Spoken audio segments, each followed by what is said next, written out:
Shalom dan salam sejahtera. Opa, Oma, Persekutuan Kaum Lanjut Usia GPIB bersama saya dalam program saya dan PKLU GPIB membaca Alkitab bersama. Saya Prasetyo Dwi Wahyono, anggota PKLU GPIB Jemaat Pengharapan Cibinong.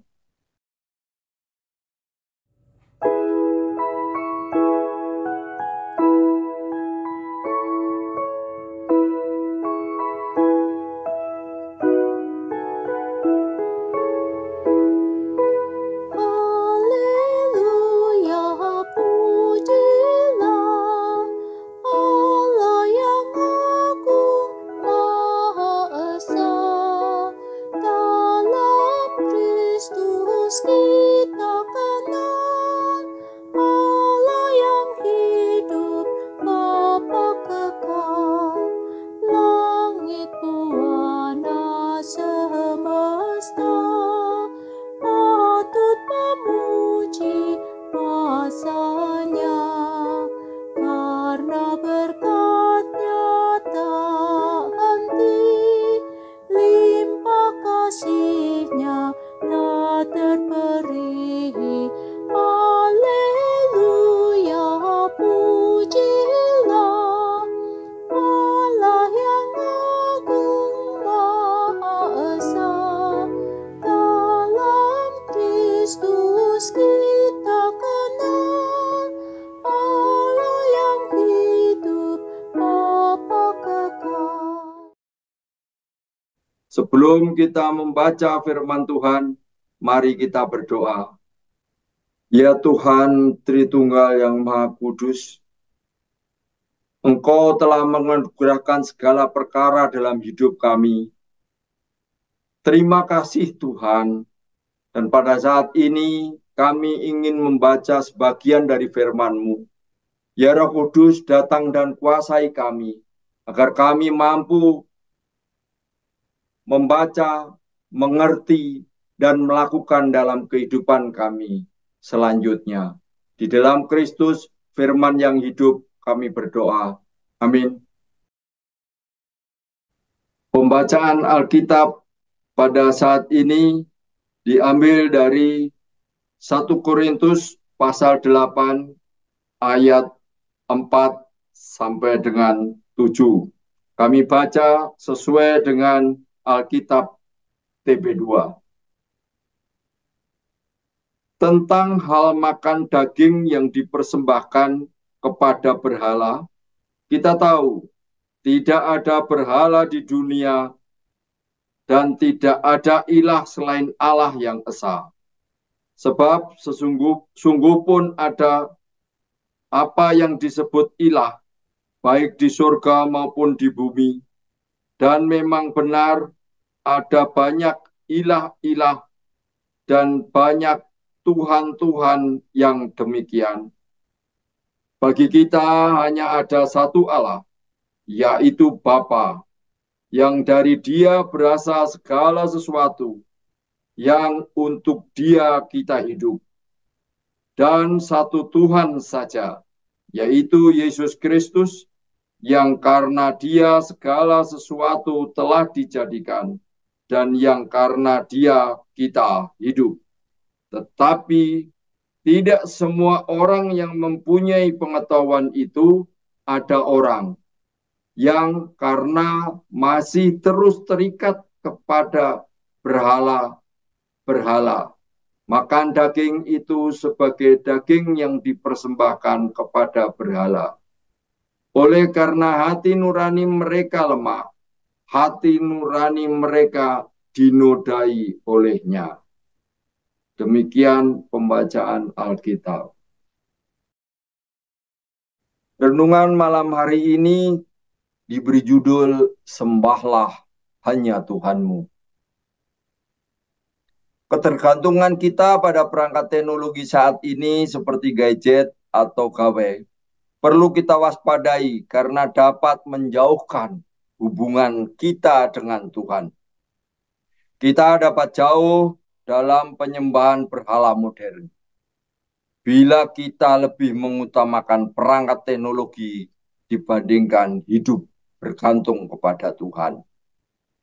Paulus menjelaskan, Tuhan tidak dapat dibandingkan dengan berhala, karena berhala merupakan benda-benda mati yang terbuat dari kayu, logam, dan batu permata. Paulus tidak menyalahkan sikap jemaat yang beriman kuat memakan daging yang telah dipersembahkan kepada berhala, karena berhala merupakan benda-benda mati yang tidak dapat berbuat apapun. Namun, dapat menjadi persoalan bagi jemaat jika memakan persembahan tersebut karena akan bertentangan dengan hati nuraninya. Paulus menyadari bahwa banyak berhala yang dianggap oleh penyembahnya sebagai ilah atau Allah yang bersemayam di bumi maupun di surga di wilayah Korintus. Namun bagi jemaat haruslah menyembah Allah yang esa dan melalui kuasa ilahinya terwujud dalam ketritunggalan, yaitu Bapa sebagai pencipta manusia dan alam semesta, Yesus Kristus sebagai anaknya yang diutus menjadi juru selamat, dan Roh Kudus sebagai penuntun yang Paulus jelaskan pada pasal 12 ayat 4 sampai dengan 6. Kita diingatkan untuk hanya menyembah kepada Allah yang esa. Sekalipun di sekeliling kita ada banyak Allah. Ada banyak orang masih terjebak dalam penyembahan berhala. Ada yang memberikan sesajen di gunung untuk meminta rezeki. Ada yang memelihara benda-benda pusaka seperti keris dan tombak untuk menjaga mereka. Ada yang datang ke orang-orang pintar-pintar untuk menyembuhkan dari sakit penyakit. Hari ini kita diingatkan bahwa untuk menyembahnya, karena keselamatan dari Tuhan menjamin kehidupan kita saat ini dan nanti dalam kekekalan hidup. Demikian renungan malam hari ini. Amin.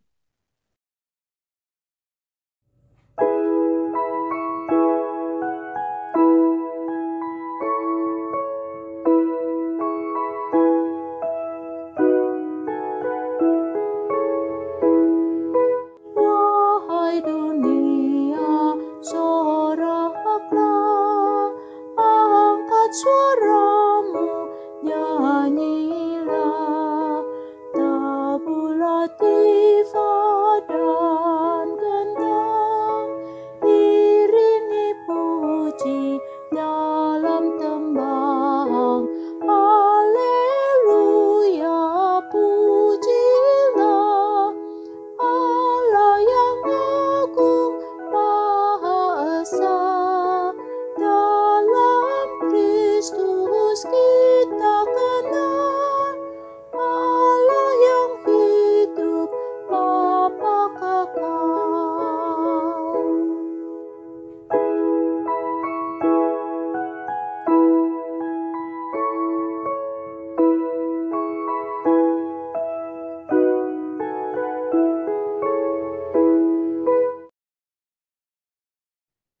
Marilah kita berdoa bersama. Kembali ya Tuhan, kami menghadap hadirat-Mu. Kami mau menyembah-Mu Tuhan dalam setiap saat kehidupan ini. Karena kami tahu bahwa Engkau pencipta alam semesta ini. Karuniakan kami Roh Kudus-Mu Tuhan, agar senantiasa hidup kami dituntun oleh-Nya. Sehingga kami boleh hidup layak di hadirat-Mu. Dan pada saat ini kami juga berdoa untuk bangsa dan negara kami yang bulan-bulan Agustus ini mengingat rayakan hari kemerdekaan. Oleh karenanya ya Tuhan, kami berdoa untuk pemimpin bangsa kami, dimanapun mereka berada, baik yang dari pusat sampai ke daerah-daerah. Kiranya mereka boleh melaksanakan tugas dan kewajibannya hanya seturut dengan kehendak Tuhan. Inilah kami ya Tuhan, yang menyerahkan keberadaan hidup kami untuk melakukan apa yang Tuhan firmankan dalam hidup kami. Di dalam Kristus firman yang hidup, kami boleh berdoa dan bersyukur. Amin. Demikian renungan pada malam hari ini. Mari kita sambut malam untuk beristirahat kita bersama. Tuhan Yesus memberkati.